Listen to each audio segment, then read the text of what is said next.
Bonjour à tous, on commence tout de suite la correction du cas ARP1, qui est un cas de calcul de coûts qui porte sur la démarche des coûts complets. Prenez bien 5 minutes pour lire correctement l'énoncé, repérer des informations qu'on vous fournit, et ensuite on démarre sur la première question donc, qui vous invite à représenter le schéma du processus de production de l'entreprise ARP1. Donc là j'ai fait un petit bonus, non seulement j'ai représenté le schéma, mais en plus j'ai présenté le réseau d'analyse des coûts en dessous, ce qui n'était pas demandé ici, mais ça vous fait une petite révision comme ça pour le contrôle. Donc il s'agit d'identifier dans un premier temps les matières premières. Il y a deux matières premières ici, le fil de laine et le fil acrylique. Ces deux matières premières font l'objet d'un stockage. On le voyait parce que il y a en fait un état des stocks qui vous est fourni. Ces matières passent ensuite dans un atelier tissage, un atelier teinture, un atelier piquage. Il en ressort des couvertures tradition et des couvertures modernes qui sont stockées avant d'être vendues. Au niveau du réseau d'analyse des coûts, il convient de distinguer le coût d'achat du fil de laine et du fil acrylique acheté, du coût d'achat du fil de laine et du fil acrylique consommé, qui seront calculés, eux, dans la fiche de stock, puisque tout ce qui est acheté n'est pas consommé. Ensuite, on a le coût de production des couvertures tradition et modernes fabriquées, qui n'est pas le même que le coût de production des couvertures modernes et tradition vendues, qui lui est calculé dans la fiche de stock et qui correspondra à une moyenne pondérée de ce qui sort du stock. Et pour obtenir le coût de revient des couvertures vendues, eh bien, il faudra additionner à ce coût de production des couvertures vendues qu'on vient de trouver le coût hors production. On prend le soin quand même de mettre un titre à notre schéma, on essaye de bien présenter et il est préférable de prendre sa page au format paysage pour avoir plus de place pour représenter ce schéma. On vous demande ensuite de justifier le montant des prestations réciproques qui apparaissent déjà dans le tableau de répartition des charges indirectes. Même si ces dernières ont déjà été calculées, vous devez retrouver la démarche qui a permis d'obtenir des prestations réciproques de 5800 et de 7440.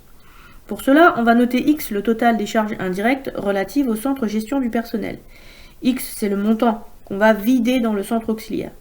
Et Y, le total des charges indirectes relatives au centre gestion du matériel. Je reporte toutes les informations du contexte, à savoir le total des charges après répartition primaire. Donc il y a 4684 € et 6860 € dans nos deux centres auxiliaires. Je reporte également les clés de répartition qui m'intéressent, à savoir celles des centres gestion du personnel et gestion du matériel. Et je remarque que X se déverse à hauteur de 10% dans le centre gestion du matériel. Je note donc 10% de X dans la colonne d'à côté, et Y se déverse à hauteur de 15% dans le centre gestion du personnel. Je note donc 15% de Y dans la colonne d'à côté. Et je vais pouvoir poser mon système d'équation. Le problème au niveau des prestations réciproques, c'est que si vous vous contentez de vider le centre gestion du personnel du montant qu'il y a après répartition primaire, eh bien vous n'obtiendrez pas un total de 0 à la fin de la répartition secondaire, car vous allez récupérer, dans le cas présent, 15% des charges du centre gestion du matériel. C'est pour ça qu'on cherche X et Y, qui vont être plus importants que le total des charges qui figurent après cette répartition. Je vais lire mon équation en colonne. Le montant X que je dois vider dans le centre gestion du personnel correspond déjà aux 4684 € de charges qu'il y avait dans le centre après la répartition primaire. Et je dois également vider les 15% de Y, c'est-à-dire les 15% des charges du centre gestion du matériel. Ce qui me donne X égale 4684 plus 15% de Y, ce que je note 0,15Y. Je lis la deuxième colonne. Le montant Y que je dois vider, que je dois inscrire, correspond aux 6860 € de charges qui figuraient déjà dans le centre gestion du matériel, plus à 10% des charges indirectes du centre gestion du personnel qui sont déversées. Mon équation se pose donc, Y égale 6860 plus 10% de X, autrement dit 0,10X. Après résolution de ce système d'équations, vous trouvez X égale 5800 et Y égale 7440. Un petit bonus pour ceux qui ont du mal à résoudre les systèmes d'équations à deux inconnus, vous avez ici la résolution qui est inscrite. Je ne vais toutefois pas commenter, donc je vous invite à faire pause et à retrouver le montant de 5800 et de 7440. On peut ainsi compléter le tableau de répartition des charges indirectes. On sait que le montant que l'on vide dans le centre gestion du personnel est de 5800. 5800 est donc le montant à répartir. Ce montant est à répartir en fonction des clés de répartition qui vous sont fournies dans le contexte. Je prends donc pour mon centre gestion du personnel 5800. Je multiplie par 10% puisque c'est la clé de répartition qu'on donne. 5800 fois 10% égale 580. Pour le centre approvisionnement, je fais 5800 fois 5%, ce qui me donne 290, et je répartis. Sur toute la ligne, en fait, votre base de calcul, c'est 5800 multiplié par la clé de répartition qui est notée dans votre contexte. Pour la deuxième ligne gestion du matériel, votre base de calcul, c'est 7440. Et de la même façon, vous faites 7440 multiplié par les clés de répartition qui sont inscrites dans le contexte. Pour terminer et avoir le total de la répartition secondaire, vous allez additionner le total des charges indirectes affectées après la répartition primaire. Donc par exemple pour le centre approvisionnement 2794, plus les charges affectées lors de la répartition secondaire, c'est-à-dire plus 290 plus 1116. Vous additionnez ces trois montants à chaque fois et vous trouvez les totaux secondaires. Ensuite, il va falloir déterminer les coûts d'unité d'œuvre ou les taux de frais, c'est-à-dire les coûts qui vont nous permettre d'affecter les charges indirectes au coût de l'entreprise. Pour le centre approvisionnement, la nature de l'unité d'œuvre est le mètre de fil acheté. Nous savons que nous avons globalement 4200 € de charges indirectes qui vont être affectées au fil acheté. Il convient donc de chercher dans le contexte combien de mètres de fil au total ont été achetés par l'entreprise. Alors attention, ne confondez pas les mètres de fil achetés et les mètres de fil consommés. Vous avez une petite information sur les achats de novembre. On vous dit que vous avez acheté 60 000 mètres de fil de laine et 40 000 mètres de fil acrylique. Vous additionnez, ça vous donne un total de 100 000 mètres de fil achetés. Vous reportez cette information dans la ligne nombre d'unités d'œuvre. Aussi, vous allez pouvoir calculer votre coût d'unité d'œuvre en prenant le total des charges indirectes après répartition secondaire, c'est-à-dire 4200, et en divisant par le nombre d'unités d'œuvre, ce qui vous donne 0,042. On arrondit généralement à 3 décimales pour garder le plus de chiffres possible et éviter les erreurs d'arrondi pour la suite des calculs. Qu'est-ce que ça signifie ce 0,042? Ça veut dire qu'à chaque fois que l'entreprise achète 1 mètre de fil, non seulement ça lui coûte le prix d'achat du fil, mais ça va également lui coûter 0,042 € de charges indirectes d'approvisionnement. À l'intérieur de ces 0,042, il y a tout un tas de charges indirectes de l'entreprise, un peu d'assurance, un peu de loyer, un peu d'électricité, un peu de charges de personnel, qui sont regroupées, mais qui s'affectent dans tous les cas aux approvisionnements, donc ça va s'affecter et concerner les coûts d'achat. Le deuxième centre d'analyse, le centre tissage, a pour unité d'œuvre l'heure machine. Donc c'est l'heure machine qui mesure l'activité de ce centre. Il convient donc de retrouver dans le contexte le nombre total d'heures machine qui ont été consommées dans le cadre de l'activité. Et vous retrouvez cette information dans le tableau du contexte. Je vous ai entouré ici sur le petit schéma les heures machines. Il faut additionner 350 heures d'heures machine pour les couvertures tradition et 250 heures machine pour les couvertures modernes, ce qui vous fait un total de 600 heures. Le coût d'unité d'œuvre est de 15 000 divisé par 600, soit 25 €. Chaque heure machine du centre tissage coûte donc à l'entreprise 25 € de charges indirectes. On continue avec le centre teinture. Là aussi, ce sont les heures machines qui mesurent la consommation de charges indirectes. Vous retrouvez ces heures machines juste en dessous de celles du centre tissage. 143 heures pour la tradition et 60 heures pour les couvertures modernes, ce qui vous fait un total de 203 heures. Le coût d'unité d'œuvre se retrouve en faisant 8120 divisé par 203, soit 40 €. Ce qui mesure l'activité du centre piquage, ce sont les unités fabriquées. Vous retrouvez également cette information dans le tableau. Vous avez 2000 couvertures tradition qui sont fabriquées et 1000 unités de couverture moderne qui sont fabriquées. Vous additionnez ces deux montants, ça vous donne 3000 unités.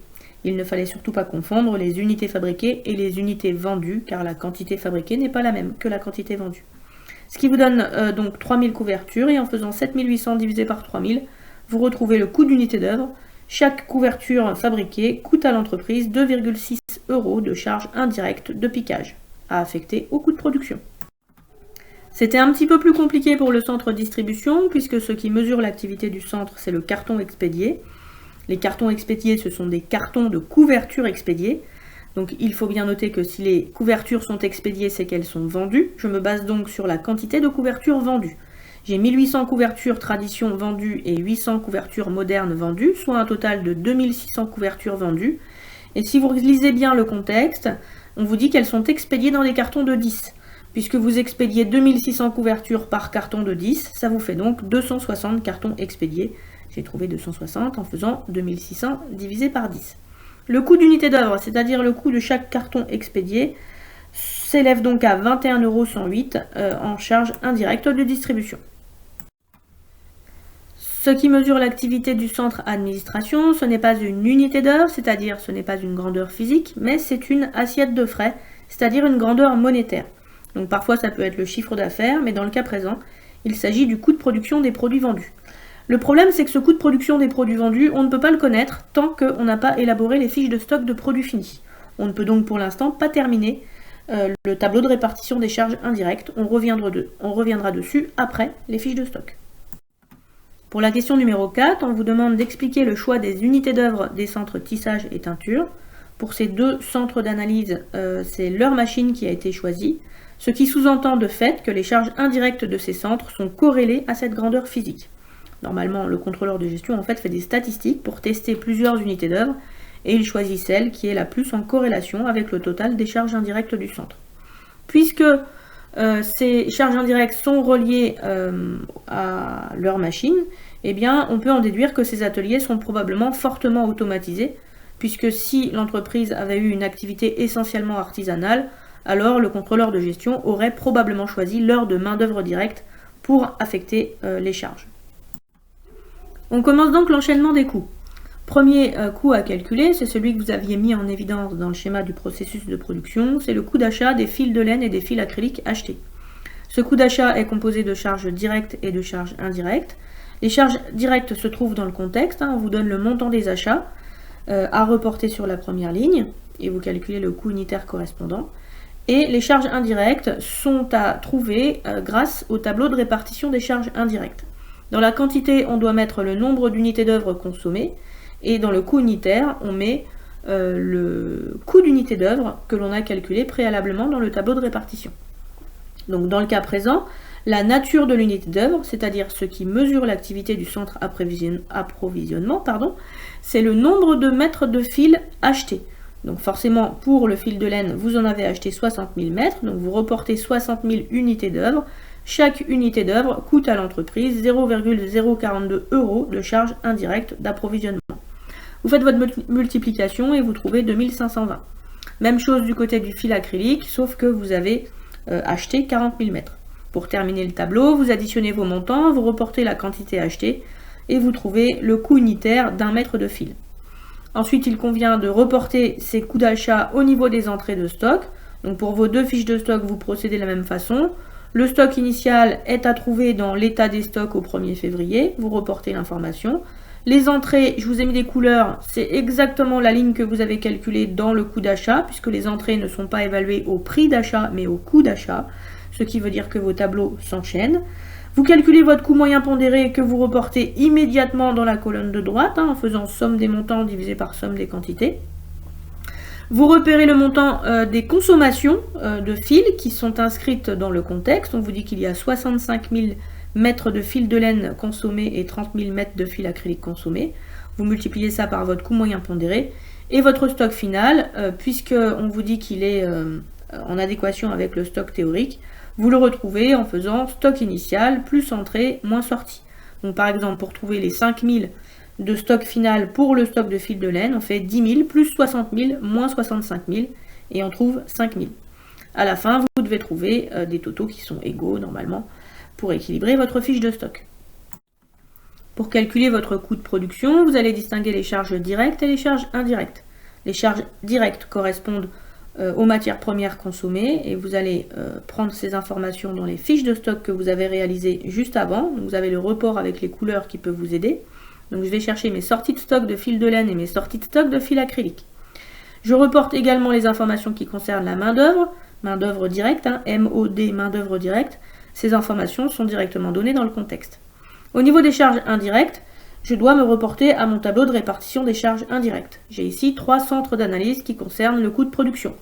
Le centre tissage, dont l'activité est mesurée par les heures machines. Donc en quantité, je mets le nombre d'heures machines consommées pour les couvertures tradition et je multiplie par 25, 25 étant le coût d'unité d'œuvre que j'ai trouvé dans mon tableau de répartition. Même chose pour la teinture, ce sont également les heures machines qui mesurent l'activité du centre. Il y en a 143 pour les couvertures tradition, que je multiplie par 40, c'est-à-dire mon coût d'unité d'œuvre. Au niveau du centre piquage, ce qui mesure l'activité du centre, c'est le nombre de couvertures fabriquées. Pour les couvertures tradition, il y en a 2000. Je reporte donc 2000 unités d'œuvre, chaque unité d'œuvre me coûtant 2,60 €. Pour finir mon tableau, j'additionne mes montants dans la colonne de droite. Donc pour les couvertures tradition, 51 390. Je reporte la quantité produite de couverture, donc 2000 d'un côté et 1000 de l'autre, et je fais montant divisé par quantité. Le coût de production des produits fabriqués que j'ai surligné en bleu va venir alimenter vos fiches de stock de couverture au niveau des entrées, puisque les entrées de ces fiches de stock sont alimentées par la production. Donc vous reportez les informations qui concernent le stock initial qu'il y a dans le contexte, vous reportez vos entrées en recopiant simplement la dernière ligne de votre coût de production, et vous calculez votre coût moyen pondéré que vous allez inscrire ensuite à droite sur l'intégralité de vos sorties et de votre stock final. En ce qui concerne les sorties, la quantité de couverture qui sort du stock de produits finis, c'est la quantité de couverture vendue, donc 1800 d'un côté et 800 de l'autre, et votre stock final est obtenu par différence entre stock initial et entrée et les sorties. Sur ces stocks de couverture, donc qui sont les stocks de produits finis, j'ai entouré deux montants en rouge. Ces deux montants correspondent en fait au coût de production des produits vendus, donc d'un côté des couvertures tradition et de l'autre côté des couvertures modernes. Pourquoi j'ai entouré ce montant? Eh bien, si vous vous rappelez bien, c'est le montant qui nous manquait dans notre tableau de répartition des charges indirectes. En additionnant ces deux montants, je trouve le coût de production total de tous les produits vendus, soit 63 360. C'est l'assiette de frais qui me manque dans mon tableau de répartition des charges indirectes. Je reporte donc mon assiette de frais au niveau de la ligne nombre d'unités d'œuvre, qui est également une ligne où je mets l'assiette de frais, donc 63 360, et je trouve ainsi que mon taux de frais est égal à 0,14 ou 14%, comme vous voulez, en faisant 8870,40 divisé par 63 360. Ça veut dire qu'à chaque fois que l'entreprise doit supporter 1 € de coût de production des produits vendus, eh bien elle supporte également 14 centimes de charges indirectes d'administration. Donc ça va nous être utile pour affecter les charges au coût hors production. Le coût hors production de l'entreprise a été calculé ici dans un tableau à part, mais j'aurais tout aussi bien pu le mettre directement dans le calcul du coût de revient. Donc ici, il reste deux centres d'analyse qui comportent des charges indirectes à affecter au coût hors production, le centre d'analyse distribution et le centre d'analyse administration. Ce qui mesure l'activité du centre distribution, c'est le nombre de cartons expédiés. Je sais qu'à chaque fois que l'entreprise expédie un carton, ça lui coûte 21,108 € de charges indirectes de distribution. Puisque j'ai vendu 1800 couvertures tradition, j'ai donc expédié 180 cartons, c'est-à-dire 1800 divisé par 10. Je multiplie par 21,108 pour trouver le montant de charges indirectes à affecter. Pour le centre administration, ce qui mesure l'activité du centre n'est pas une unité d'œuvre, mais une assiette de frais, et cette assiette de frais, c'est le coût de production des produits vendus. Je vais donc rechercher dans ma fiche de stock le coût de production des couvertures tradition vendues. Vous trouverez ça en sortie de stock. Ça vous donne 46 080 en assiette de frais.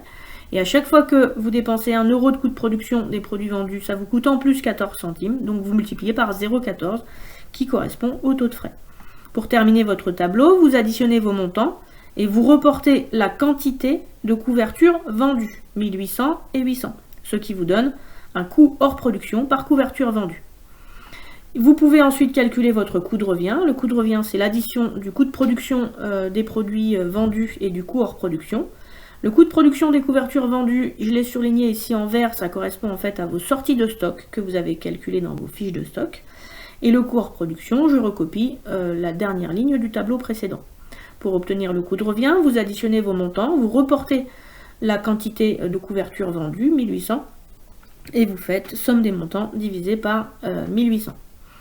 Au niveau du résultat analytique, le résultat analytique correspond à la différence entre le chiffre d'affaires réalisé par l'entreprise et le coût de revient. Donc le chiffre d'affaires, c'est la quantité vendue multipliée par le prix de vente que je vais chercher dans mon contexte, 39 €, moins le coût de revient. Je recopie la ligne que j'ai trouvée précédemment, ce qui me permet d'obtenir un résultat de 13 869,36 pour les couvertures tradition et un résultat négatif, j'ai fait une perte sur les couvertures modernes de 1387,84. Voilà pour la résolution des calculs. On va donc maintenant passer un petit peu à l'analyse. Pour analyser vos résultats, vous commencez par déterminer si globalement l'entreprise a fait ou pas un bénéfice. Quand vous additionnez 13 869,36 et la perte de 1387,84, on constate que l'entreprise reste quand même bénéficiaire, mais vous devez noter que cela cache des différences entre les deux produits. Il faut constater que les couvertures tradition génèrent un bénéfice, alors que les couvertures modernes génèrent une perte. On peut calculer, pour affiner l'analyse, le taux de profitabilité des couvertures tradition. Ça n'a pas de sens de le faire en fait pour les couvertures modernes puisque vous générez une perte. Ce taux de profitabilité se calcule en faisant la marge de l'entreprise, c'est-à-dire le résultat analytique unitaire divisé par le prix de vente. Donc ici 7,705 divisé par 39, ce qui vous donne un taux de profitabilité de 19,76%. Enfin, on vous demande de proposer des solutions pour améliorer la profitabilité de l'entreprise. Alors cette profitabilité peut être améliorée sur les deux produits, y compris sur le produit qui est déjà profitable. Donc on peut envisager bien sûr d'agir sur les prix, en augmentant le prix des couvertures modernes. Peut-être que vous allez réussir à augmenter votre marge, mais on doit toujours mettre en garde l'entreprise, puisque lorsqu'on augmente les prix de vente, si l'élasticité de la demande par rapport au prix est forte, eh bien la demande risque de fortement baisser. Or, en l'occurrence, pour des couvertures en acrylique, on a une concurrence qui est assez forte sur ce type de produit, qui est assez sensible au prix. Donc si vous augmentez les prix sur le produit, ça risque de faire fuir les clients. Vous pouvez aussi envisager d'augmenter le prix de vente des couvertures tradition, qui est un produit plutôt haut de gamme. Donc il y a probablement une élasticité de la demande par rapport au prix qui est plus faible que sur le premier produit. Il faut toutefois bien se positionner sur un produit haut de gamme, se faire référencer dans davantage de points de vente, se faire connaître, et donc cela risque peut-être d'engendrer des coûts de communication importants qui risquent du coup de faire baisser la profitabilité de l'entreprise. Ensuite, vous pouvez essayer d'agir sur les quantités, puisque quand vous vendez peu cher, il faut vendre beaucoup. Donc essayez de développer les quantités vendues pour bénéficier d'un phénomène d'économie d'échelle. Les économies d'échelle, c'est quand vos coûts unitaires de production ont tendance à baisser parce que vous avez vos coûts fixes qui vont être répartis sur une grande production. On verra ça un petit peu plus tard sur la période numéro 4. Mais en tout cas, ça vous permet de faire des économies sur chacun des produits. Après, vous avez des solutions qui sont plus classiques, mais qui sont très recommandées. Le principal poste de dépense dans cette entreprise, en fait, ce sont les matières premières. Donc, il convient systématiquement d'essayer de négocier le prix de vos matières premières auprès de vos fournisseurs. Le fil est actuellement acheté auprès de filatures locales. Est-ce qu'il n'y a pas possibilité éventuellement de l'acheter ailleurs, alors sans détériorer pour autant l'image de marque de l'entreprise, ou est-ce qu'on ne pourrait pas acheter des volumes plus importants? De ce fait, en achetant des volumes plus importants, vous pourrez bénéficier de remises. Par ailleurs, j'ai mon téléphone qui sonne en même temps, c'est pas très pratique. Il convient de chercher à réduire les coûts de main-d'œuvre en améliorant la productivité du personnel. Parce que c'est un gros facteur de consommation de charge. Alors, on cherche d'abord à augmenter la productivité du personnel pour qu'il soit plus efficace, et en dernier recours, on cherche à réduire les effectifs, parce qu'on n'est pas des grands capitalistes et on n'a pas envie de licencier tout le monde, et surtout on ne peut pas licencier tout le monde si on ne justifie pas de difficultés économiques. Et enfin, on peut agir sur les budgets communication et les frais administratifs, qui sont les principaux postes qui sont affectés en fait lorsqu'on souhaite faire des économies. Mais attention, quand vous agissez sur le budget communication, si vous faites moins de dépenses de communication, ça risque de faire baisser les ventes. Donc vous l'avez compris, à chaque fois que vous agissez en fait sur un levier, ça peut avoir des effets sur d'autres facteurs de l'entreprise. Donc il n'y a pas de solution toute faite, mais par contre il faut savoir mener un raisonnement, proposer des solutions et les nuancer au niveau de votre analyse. C'en est terminé pour cet exercice et je vous invite évidemment à vous entraîner sur d'autres exercices sur lesquels je ne pense pas que je ferai de correction aussi guidée. Mais en tout cas, il est très important que vous vous confrontiez à des exercices, que vous fassiez les exercices seuls, que vous galériez à trouver les informations pour pouvoir vous améliorer et être prêt pour le contrôle. Bon courage à tous!